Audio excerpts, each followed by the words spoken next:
to DSACO Up for Discussion. Today we are talking about something incredibly important, communication and making sure every individual has the opportunity to have their voice heard.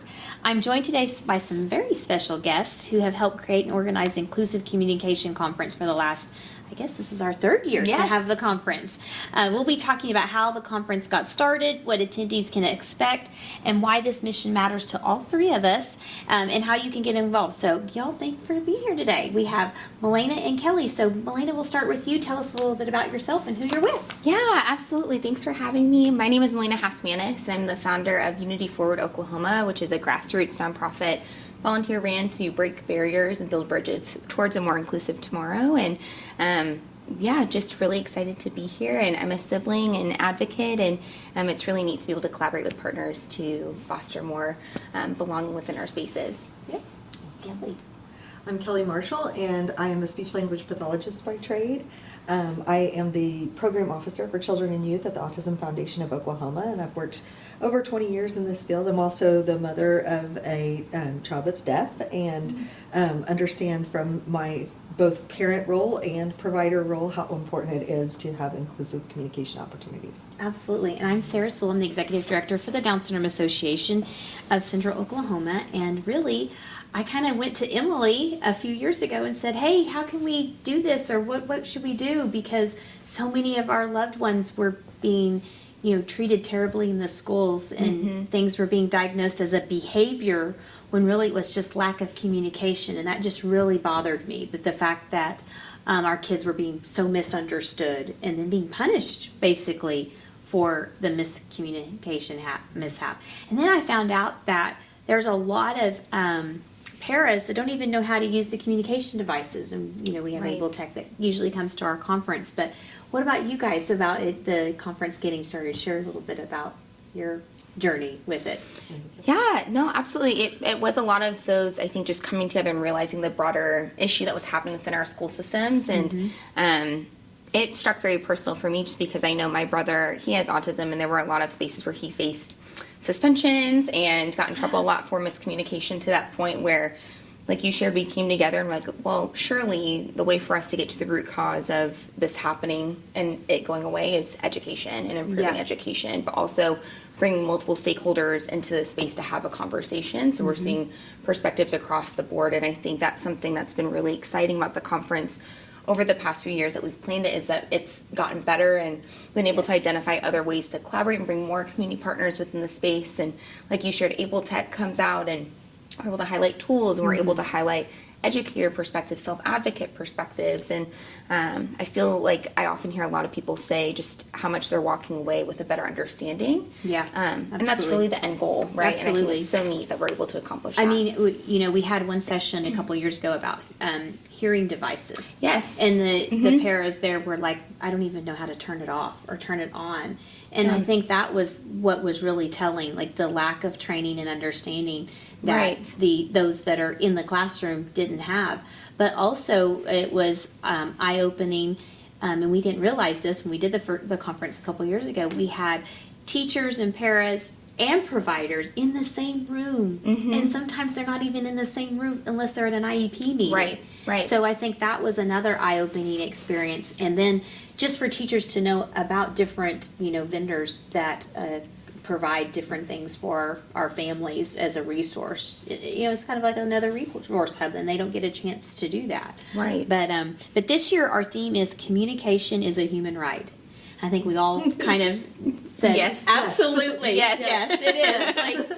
And our kids are the most misunderstood, and that is their human right.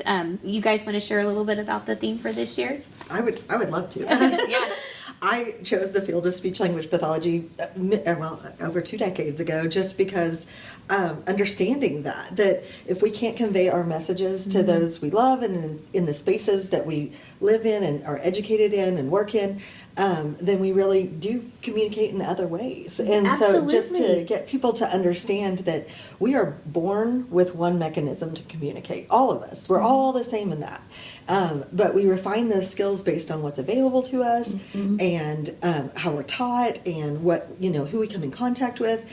And I think that that's something that very few people truly understand. So as a professional, and that being my background, I'm of course very passionate Yes. about that. Absolutely. And I've spent my life advocating mostly for autistic individuals to have access to communication in all spaces. But then becoming the parent of a child who has limited communication skills due to her deafness and everything, and knowing how to provide that for her has provided me a different perspective as well.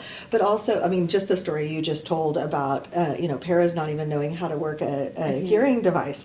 I mean, a lot of the individuals that I came in contact with, because she wears cochlear implants, it was like they just thought, okay, now she can hear.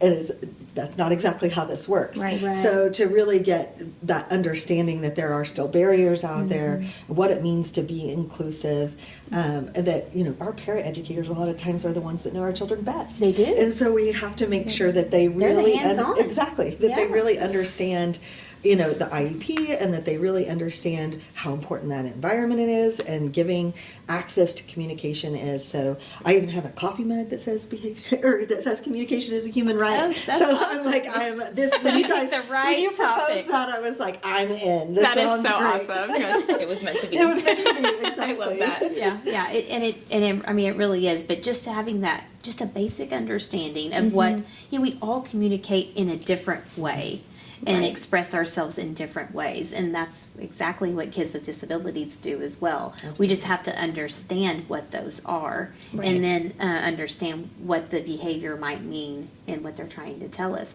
It's just heartbreaking for me because we've had several stories amongst our community of people with Down syndrome where they're often misunderstood because it's a sensory issue. Is it sensory or is it behavior? And I think we toggle back and forth with that because sometimes it could be both. Right. And we have to, as parents, we know what those things are, but we can't expect the teachers to know and the paras if, they can't know everything, but they do Right. know a lot. Yes, Melanie, they do. would you like to share any more? No, I mean, I completely echo a lot of what Kelly shared, and I feel like, too, it really makes me think about the importance of the vastness of modalities of communication. And so when we selected the theme of communication as a human right, it also made me think about the different types of tools that are out there that not only have we talked about in different workshops available at the conference, but thinking about how important it is to bridge that partnership between caregivers and service providers, but honoring the individual who's utilizing that device. And I think that's something that I saw how impactful that was for my sister. So my sister has Down syndrome, and it's something where she uses an AAC, and it's as she's really navigating workforce development and is no longer in high school and is in transitional programs. I think about how imperative it's been for the school system that she's in, because they live in a different state.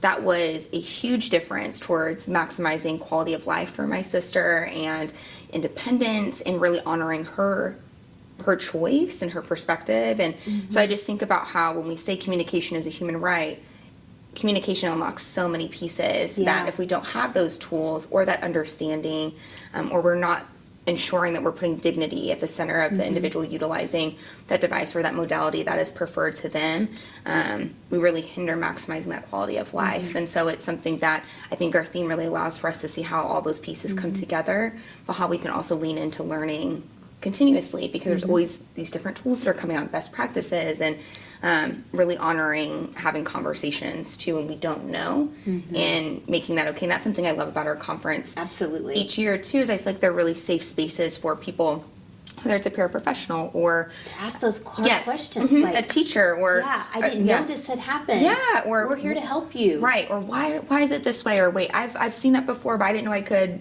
utilize it in that capacity, or oh my gosh, that makes so much more sense now. And I think those light bulb moments and that genuine learning is what also makes it so incredible, because sometimes I think there is so much, like you said, no one knows everything. Right. And it can feel very intimidating when you don't feel safe to ask, well, what does that mean? Or how can that really be utilized for my loved ones benefit, or to be the best professional I can be, or to be the best advocate I can Right. be. And I also think that's a really big cornerstone of communication as a human right, because then when we know, we can uplift others as we have that ripple effect too, that I think is really powerful. Absolutely. And, going back, so, Unity Forward, the Autism Foundation, and the Down Syndrome Association, we've all kind of partnered together to put this on because it affects all of Yeah. our kids on many levels. And, of course, we are all, advocating for the same things. Right.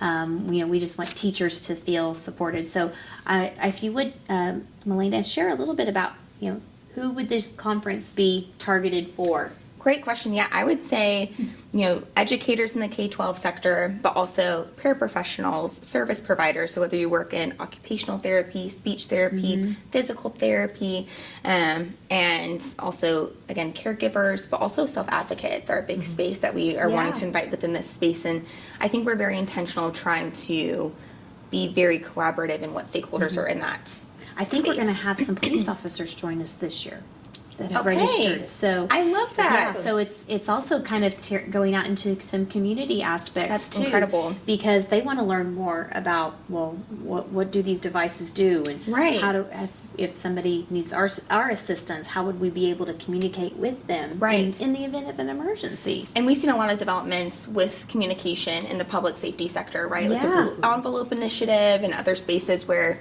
I think that's so amazing. Excuse me, that community partners are wanting to come into this space to Yeah. maximize how they can learn and best serve the community. And I think that's really what it's after, and I think that's awesome. But also, the number one, we want to make sure teachers are very Yes. well supported, as well as those paraprofessionals. Yeah, I would Yes. also say like early childhood Yeah. as well. I mean, I know Right. we might have some things that might not be exactly, the K-12 is definitely a focus, but working with a lot of the child care providers, Yeah. it's one of our first inclusive environments. And if we You're can so learn some of those ready to learn skills within child care, it makes that transition Even easier. Even easier. Yeah. So if children know how to follow routines and be with their peers, and we learn those early signs of behavior as communication, then we know some of those ways for the child to control their environment a little bit easier, and so the transition becomes easier for everyone. And I know that there's a lot of wonderful child care providers out there that really want to be able to support in that natural environment. Well, and then the caregivers, I'll speak for them. This is Yeah. eye-opening for them. I mean, many of us were, didn't know we were going to have a child that had complex medical issues or disabilities. And so having a conference like this, it also is a resource to caregivers. So we'd love for everybody to come and join. Anyone can come and join us for our conference. It's really a lot of fun. But really, it's designed for people with disabilities. And, what, Melina, I know we're kind of in the middle of getting all those conference sessions laid Yes. out, but give us a little sneak peek, and we're going to post a link to this that has the conference schedule Yes. to this episode. But tell us what's going on. Yes, we've had a really great turnout with those who submitted proposals, and we're so appreciative because, again, that amplifies just the collaboration aspect and amplifying different perspectives, whether it is a service provider or educator. We have some teachers who've submitted proposals, and we've had some service Nice. providers and self-advocates who've submitted proposals, and it's anywhere between, sessions focusing on self-advocacy and how do we really center that lived experience at the forefront to get the most out of education. There are sessions on how to utilize different communication devices and what does that look like when keeping it centered around the individual utilizing that device.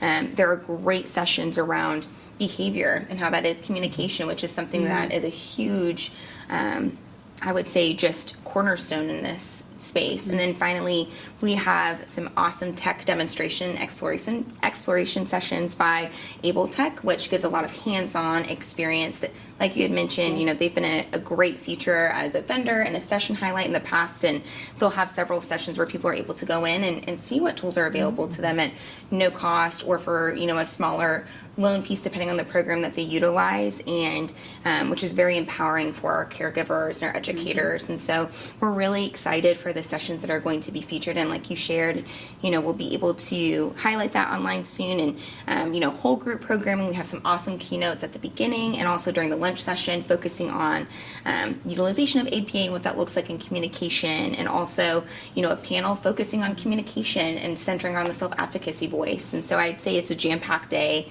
very dynamic, and we'll have a plethora of resource booths there too. Yep. So, again, Resource booths are the key, I yes, think. yes. Yes. And so it's just, you can't turn without learning or walking away with an additional tool to add to your tool belt, so everyone feels like they're really just more aware. And I think that allows for us to be really interactive and collaborative as a community. I'm really excited. And then this year, Yes. we are giving CEU credits. We are. Yeah, We so, are. But they've got to fill out the survey at the end Right. of the session, and then they'll get to turn that in. Correct. Yes. So as long as folks who attend the full day of the conference, they're eligible for CEUs through the State Department of Education, and we're so appreciative of that opportunity to provide that because, as you had highlighted, this is really serving our educators are where it started initially, and having access to training opportunities that are rich in just the vastness of what they're able to learn. I think it's just such a jam-packed day that we hope educators really feel empowered after attending.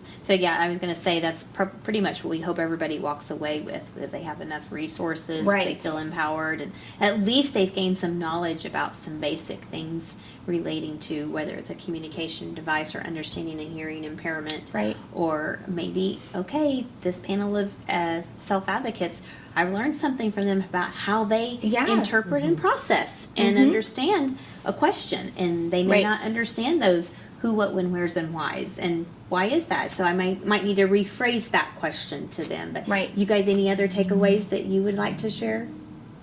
I can't really think of anything. I hope to see everyone there. I think for the price and then, opportunity to use some of our codes and things like that, you really can't get a better idea of what Oklahoma has to offer as far as professionals and just the different organizations that will be there. Yeah, I think so too. I could not agree more. For $25 for a ticket, which Yeah. is so inexpensive, you get lunch, you get to interact with a ton of resource vendors, and there are over 18 different sessions available, and those are just our breakouts, not even our whole group. Yeah. And I just think, like you'd share, like Yeah. you can't, You can't find out. yeah, and I think again we highlight so many different stakeholder perspectives that also walks away just being very robust. That we just hope people come out on June 12th at the Reed Conference Center. It's a day you don't want to miss, and every year is just more jam packed than the next. So we're really excited for what's ahead for this year.